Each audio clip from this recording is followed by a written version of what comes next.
అనర్హత వేటు తప్పించుకోవడానికి అన్నట్లు ఒక్కసారి అసెంబ్లీలో అలా మెరిసి ఇలా వెళ్లిపోయారు మాజీ సీఎం కేసీఆర్. తర్వాత ఆయన ఎప్పటిలానే ఫామ్ హౌస్ కే పరిమితమయ్యారు. ఇటు చూస్తే కేటీఆర్, హరీష్ రావు ఇతర ముఖ్య నేతలు ఎక్కే ఫ్లైట్ దిగే ఫ్లైట్ అన్నట్లు ఢిల్లీ ట్రిప్పులు వేస్తున్నారు. తిహార్ జైల్లో ఉన్న కవితను బెయిల్పై బయటకు తీసుకురావడానికి నానా పాట్లు పడుతున్నారు. కుమార్తె బెయిల్పై కేసీఆర్ మనస్తాపం చెందుతున్నారని, అందుకే కేటీఆర్, హరీష్లు బీజేపీ పెద్దలతో కాళ్ల బేరానికి కూడా సిద్ధమయ్యారన్న ప్రచారము జరుగుతోంది.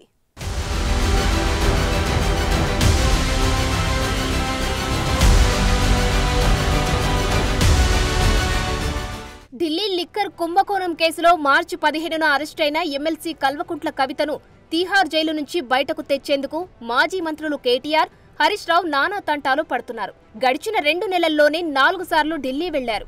బీజేపీ సీనియర్ నేతలతో కాళ్ల బేరాలు మొదలు పెట్టారని పొలిటికల్ సర్కిల్లో టాక్ వినిపిస్తుంది. మాజీ ముఖ్యమంత్రి కేసీఆర్ ఫామ్ హౌస్ కి పరిమితమయ్యారు. ఆయన ఆదేశాలతోనే బీఆర్ఎస్ ముఖ్య నేతలందరూ ఢిల్లీలోనే మకాం వేశారట. పార్టీ ఫిరాయించిన తమ పార్టీ ఎమ్మెల్యేలపై అనర్హత వేటు వేయించడానికి ఢిల్లీలో సీనియర్ న్యాయవాదులతో మంతనాలు జరుపుతున్నామని గులాబీ నేతలు చెప్తున్నా అసలు అజెండా మాత్రం కవిత బెయిల్ ప్రయత్నాలే అంటున్నారు. ఢిల్లీ లిక్కర్ కేసులో అరెస్టైన కవిత 4 నెలల నుండి తిహార్ జైల్లోనే ఉన్నారు. కవిత బెయిల్ పిటిషన్లపై వరుసగా ఎదురుదెబ్బలు తగులుతూనే ఉన్నాయి. దాంతో కేటీఆర్, హరీష్ రావులు చేసేదేమీ లేక బీజేపీ పెద్దలతో కాళ్ల బేరాలు మొదలు పెట్టినట్లు పొలిటికల్ సర్కిల్స్ లో టాక్ వినిపిస్తుంది. ఈ మధ్యకాలంలో తిహార్ జైల్లో కవితతో ములాఖత్ అయిన కేటీఆర్, హరీష్ రావుల ముందు తనను ఎలాగైనా బయటకు వచ్చేలా చేయమని కవిత కన్నీరు పెట్టుకున్నారట. కవితను ధైర్యంగా ఉండమని, కొద్ది రోజుల్లోనే బయటకు వస్తావని వారు భరోసా ఇచ్చారట.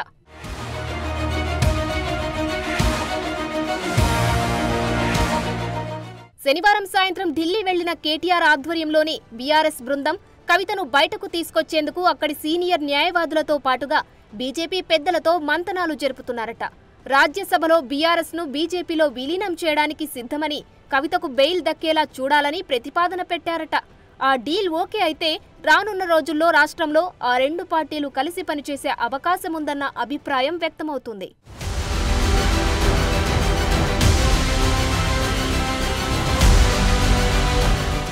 తెలంగాణలో 10 ఏళ్ల పాటు అధికారంలో ఉన్న బీఆర్ఎస్ పార్లమెంటులో బీజేపీ తెచ్చిన ప్రతి చట్టానికి సపోర్ట్ చేస్తూ వచ్చింది. అప్పటి నుండి బీ టీమ్గా ముద్ర వేసుకుని ఆ ముద్రను తుడుచుకునేందుకు నానా తంటాలు పడుతుంది.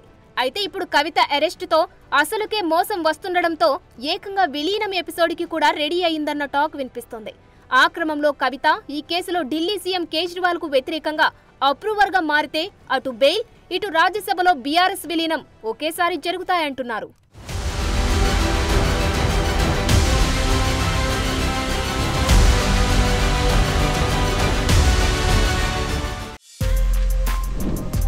For more videos like this, subscribe Big TV channel.